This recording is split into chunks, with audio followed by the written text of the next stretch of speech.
Assalamu alaikum wa rahmatullahi ta'ala wa barakatuh. En el nombre de Allah, el misericordioso, compasivo, y que la paz y las bendiciones de Allah sean con su amado profeta y mensajero Muhammad, con su familia y con todos nosotros hasta el fin de los tiempos. Amén. Bienvenidos de nuevo a un nuevo capítulo de Las llaves del cambio, en este mes del cambio que es el mes de Ramadán. Hemos estado hablando en el último episodio acerca de ubicarnos y saber en qué contexto histórico estamos y qué fuerzas ideológicas, qué ideas más potentes están en constante enfrentamiento y constante mutación y cambio en la arena o, por así decirlo, en el campo universal, mundial, global. Hemos visto y hemos hablado de la globalización y cómo intenta pasar a segundo plano esa búsqueda innata en el ser humano de un significado y quiere reducir al mismo tiempo al ser humano a su dimensión más terrenal, más material, más física, y dejar de lado la dimensión espiritual y la dimensión trascendental del ser humano. Porque le interesa eso, reducir al fin y al cabo a algo tan milagroso como el ser humano, a un simple consumidor, a una máquina que nace, que consume y que desaparece desde esa perspectiva física.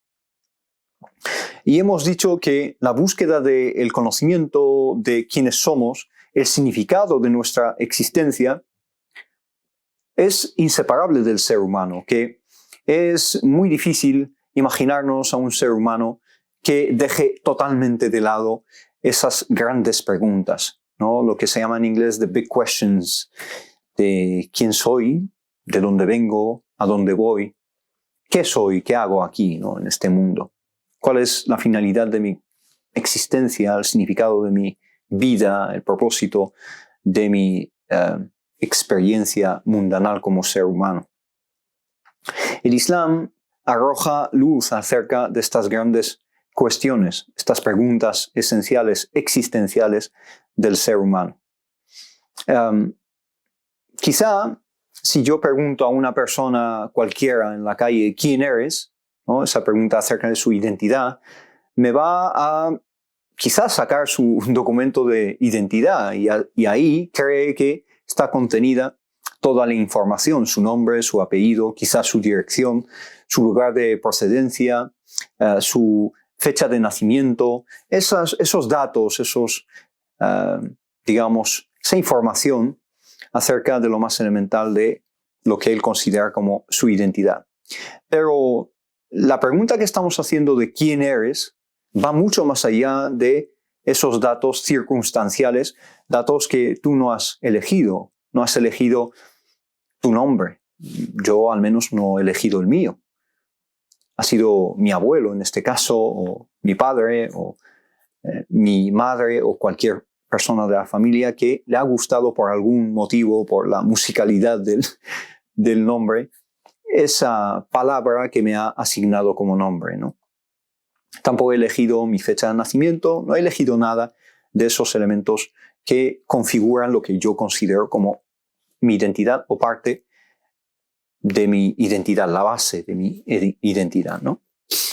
El Islam busca una respuesta muchísimo más profunda que esto. Cuando me pregunto quién soy, tengo que definir mi naturaleza y tengo que dar respuesta a los elementos que me componen como persona.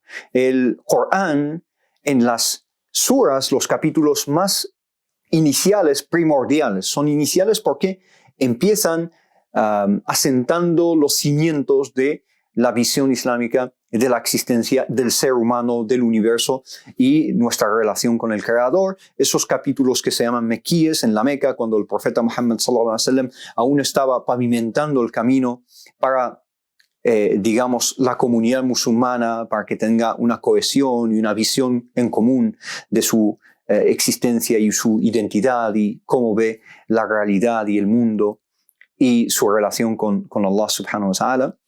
Esos capítulos son muy importantes para conocer la respuesta, la alternativa que presenta el Islam ante nosotros, el Corán como referencia esencial, referencia fundamental, nunca mejor dicho, del Islam. Entonces, en esos capítulos, si buscamos, vamos a encontrar muchísimas respuestas. Respuestas que difícilmente podríamos enumerar aquí, pero vamos a dar algún ejemplo, ¿no? Allah subhanahu wa ta'ala habla de cómo el ser humano es una nafs, ¿no? Nuestra existencia en este mundo es una fase de otras fases de nuestra existencia. Nuestra existencia mundanal la llama el Corán la nafs. La nafs es decir, esa conciencia como ego, ¿no? Yo sé que soy yo, que soy una existencia y un ente separado de los demás, ¿no?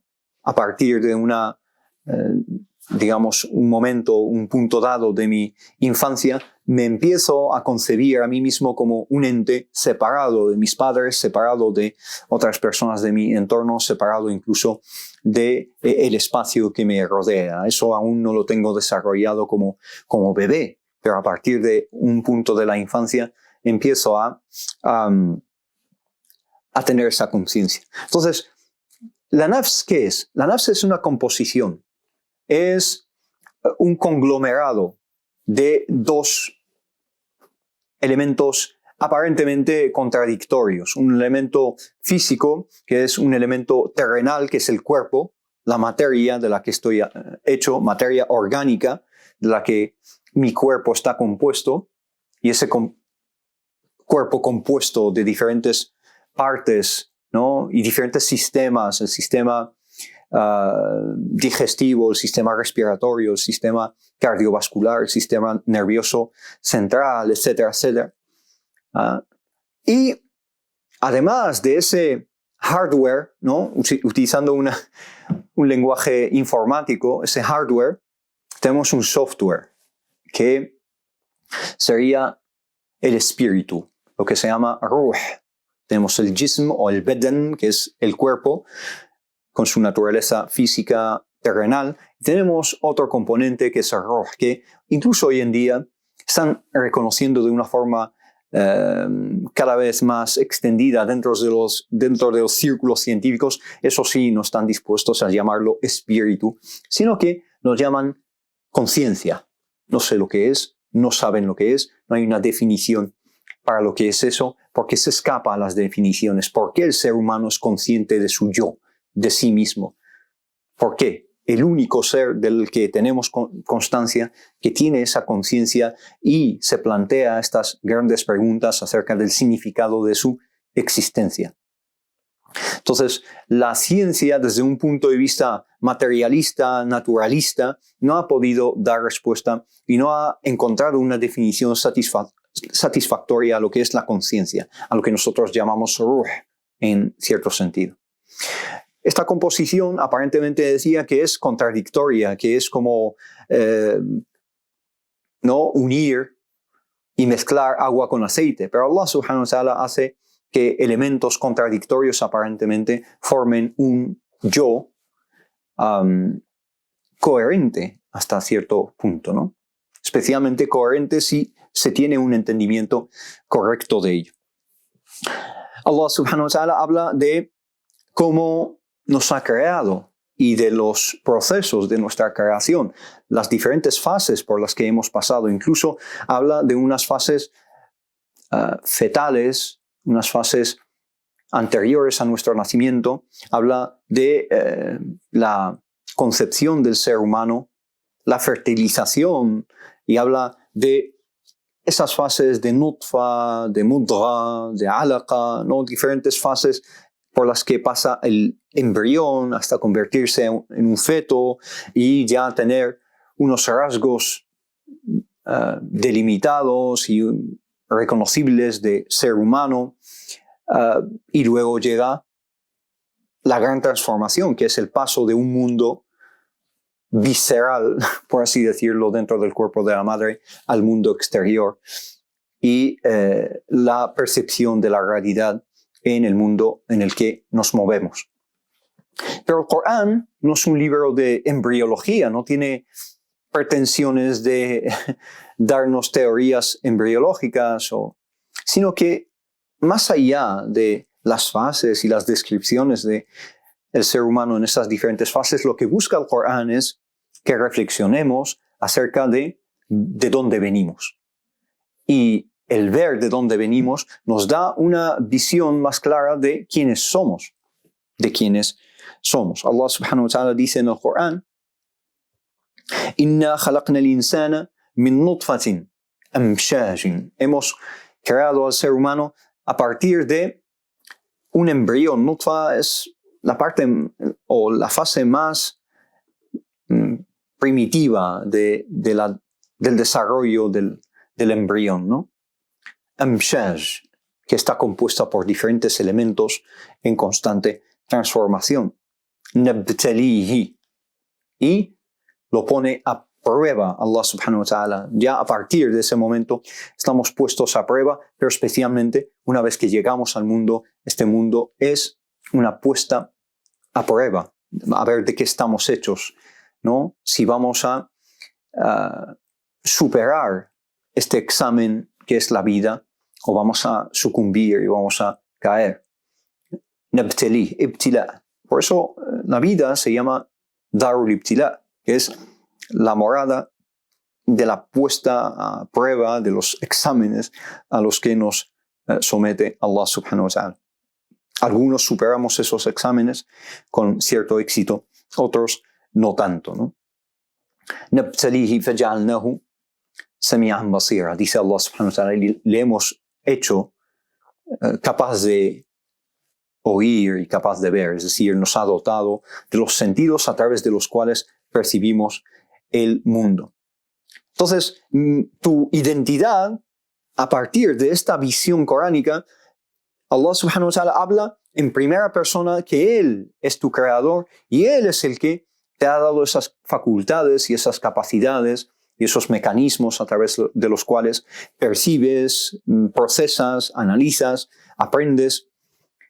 Y esta aleya es un ejemplo de muchísimas aleyas que ligan el nacimiento y la creación y los procesos por los que pasan los seres humanos a Allah subhanahu wa ta'ala, que es el creador. Entonces, el Corán, cuando te pregunta quién eres, te da la respuesta de que esencialmente y antes de ser nadie, eres el siervo de Allah subhanahu wa ta'ala, eres parte de la creación de Allah subhanahu wa ta'ala. Khalqun min khalqillah, una creación de entre las creaciones de Allah subhanahu wa ta'ala. Entonces, cualquier definición del ser humano, por así decirlo, separada, desvinculada de esa relación creador-creación, esa separación entre Señor y siervos a su servicio y en su servidumbre, es una definición deficiente del ser humano. Es una definición que está ocupada con las cáscaras, con lo superficial, y no llega a una definición profunda de quién soy. Al fin y al cabo, lo que soy es una creación de Allah subhanahu wa ta'ala. Y si me defino a mí mismo de una manera ajena a esa realidad innegable, entonces nunca voy a encontrar un significado para mi vida.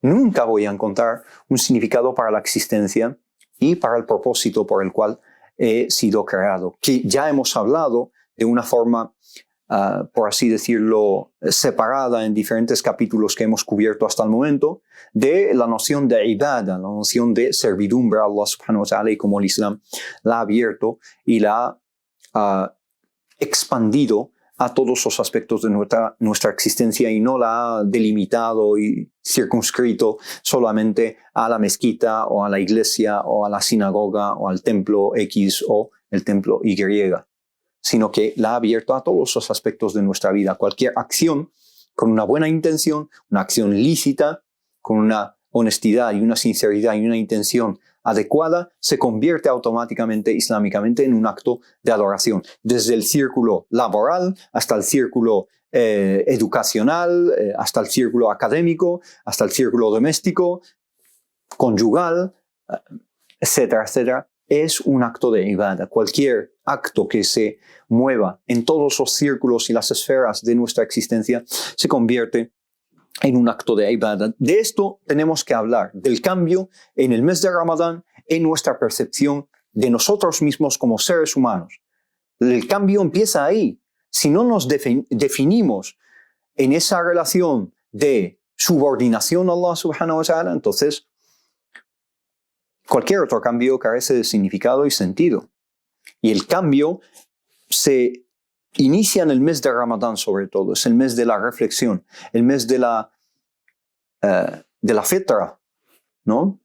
Y hablando de la fitra, simplemente para terminar, dice el profeta Muhammad sallallahu alaihi wasallam, dice que todo recién nacido nace en un estado de fitra, que para mí es uno de los conceptos más profundos islámicamente, un concepto muy digno de exploración y de reflexión filosófica aquí. El concepto de fitra. ¿Qué significa? Esa predisposición a reconocer y a buscar lo que nos recuerda a lo divino. Y de esto vamos a hablar en el capítulo siguiente, cuando hablemos de dónde venimos, ¿no? Hoy estamos hablando quiénes somos. Inshallah, muy pronto, en el siguiente capítulo, hablaremos de dónde venimos. Y ambas cuestiones están ligadas a la fitra. La fitra es una búsqueda del ser humano innata, automática, por defecto, de cualquier cosa que tenga que ver con lo divino. Buscamos y amamos la belleza. ¿Por qué? Porque nos recuerda y conlleva esa reminiscencia de lo divino. Buscamos y amamos la verdad. Buscamos y amamos la justicia. ¿Por qué? Porque Allah subhanahu wa ta'ala es el bello, es el justo, es la verdad, etcétera, etcétera. Las cualidades de Allah subhanahu wa ta'ala las buscamos y las amamos y las atesoramos y las valoramos en esta vida porque nos recuerdan a Allah subhanahu wa ta'ala, porque nacemos con el recuerdo de Allah subhanahu wa ta'ala. Zikr, esa memoria histórica intrínseca de cada ser humano en todo el mundo. Y cualquier religión emana desde este afán y esta búsqueda activa de un recuerdo de algo que ya conocemos, que es nuestro Creador, que hemos olvidado a través del nacimiento. Una vez que nacemos, sufrimos una amnesia pasajera, por así decirlo. El Islam lo que, digamos, recupera es esa memoria. Y lo que disipa es esa amnesia que hemos sufrido. Entonces, el profeta Muhammad sallallahu alaihi wasallam dice que cada ser humano nace con ese estado de fitra, innato, de buscar la unicidad de Allah subhanahu wa ta'ala como foco en nuestra vida. Lo que pasa es que el entorno interviene de forma positiva, reforzando esa fitra. Si nacemos en familias que siguen en estado de fitra, una familia musulmana, unitaria, que sabe exactamente lo que significa todo ello, o hay entornos que nos, digamos, alejan de la fitra, intervienen negativamente. Y eso es lo que describe el profeta Muhammad sallallahu alaihi wasallam. Dice, فَأَبَوَاهُ يُهَوِّدَانِهِ أَوْ يُنَصِّرَانِهِ أَوْ يُمَجِّسَانِهِ. Sus padres son los que intervienen para hacerle judío, cristiano o zoroastra, ¿no? El Majus, que son una de las religiones antiguas también. Entonces, ahí es una metonimia o, digamos, una figura literaria en el hadith que habla de cómo el entorno, al fin y al cabo, los padres significa el entorno. Los padres es la primera influencia que tenemos como bebés incluso. Y luego intervienen otros elementos como los otros familiares, la escuela, la calle, las otras instituciones políticas, sociales, etc., que nos van dirigiendo en ese camino de la fitra o descarrilando de esa vía. El Ramadán debería llevarnos a recuperar esa noción de fitra. Y como hemos descrito, el Ramadán nos obliga a sentir unas sensaciones que nos empujan a la reflexión, queramos o no, ¿no? Incluso si intentas evitar pensar y reflexionar desde dentro, tus entrañas te están pidiendo reflexionar acerca de quién eres.